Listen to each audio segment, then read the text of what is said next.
AP CM చంద్రబాబుకు భూదాహం ఎంతకీ తీరటం లేదు. రాజధాని అమరావతికి రెండో విడత భూ సమీకరణ కోసం రైతుల్ని బెదిరించే స్థాయికి దిగజారారు. ఒక్కసారి దెబ్బతిన్న రైతులు రెండో విడత భూములు ఇచ్చేందుకు నిరాకరిస్తున్నారు. దీంతో సమీకరణ కింద ఇస్తే సరి, లేదంటే భూసేకరణ ద్వారా తీసుకుంటామని హెచ్చరిస్తున్నారు. శుక్రవారం జరిగిన మంత్రివర్గ సమావేశంలో భూ సమీకరణను వ్యతిరేకించే వారికి వార్నింగ్ ఇచ్చే ప్రయత్నం చేశారు.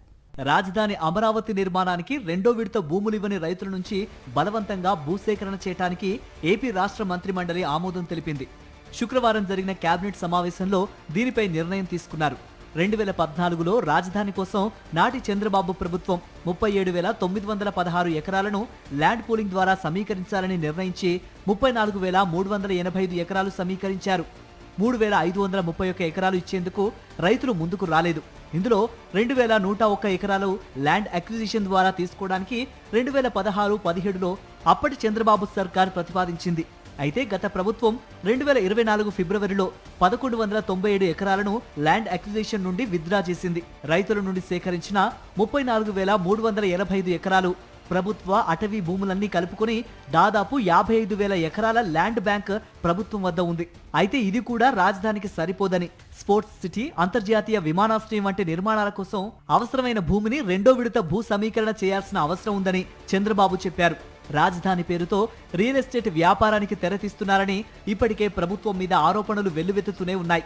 మరోపక్క సేకరించిన భూముల్లో ప్రైవేటు సంస్థలకు అత్యంత కారు చౌకగా భూములు అప్పగించేస్తున్నారు. రాజధాని కోసం భూములు ఇచ్చిన రైతులు మాత్రం ఇంకా అష్ట కష్టాలు పడుతున్నారు.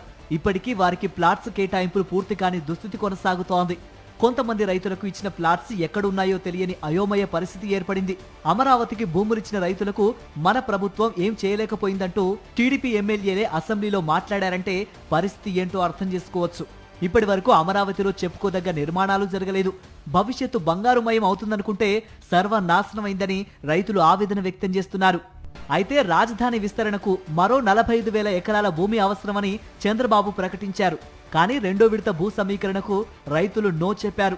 గ్రామ సభల్లో సైతం తమ వ్యతిరేకతను స్పష్టం చేశారు. రెండో విడత భూ సమీకరణ ప్రతిపాదనని కేబినెట్లో పవన్ కళ్యాణ్, నాదెళ్ల మనోహర్ వ్యతిరేకించారు. కానీ రెండో భూ సమీకరణకు అనుగుణంగా అడుగులు పడుతూనే ఉన్నాయి. గతంలో భూములిచ్చిన రైతుల పరిస్థితి చూపిస్తూ అనేక మంది స్వచ్ఛందంగా గ్రామాల్లో రెండో భూ సమీకరణను వ్యతిరేకిస్తూ ప్రచారం చేస్తున్నారు. ఇదిలా ఉంటే శుక్రవారం కేబినెట్ సమావేశంలో రెండో భూ సమీకరణకు భూములు ఇవ్వని వారికి చంద్రబాబు పరోక్ష హెచ్చరికలు జారీ చేశారు. పూలింగ్ ద్వారా భూములు ఇస్తారా లేదా అక్విజిషన్ ద్వారా తీసుకోమంటారా అనే విధంగా వార్నింగ్ ఇచ్చారు. ఇప్పటికే తమ నిర్ణయాన్ని తెలియజేసిన రైతులు చంద్రబాబు పరోక్ష హెచ్చరికలపై ఆగ్రహం వ్యక్తం చేస్తున్నారు.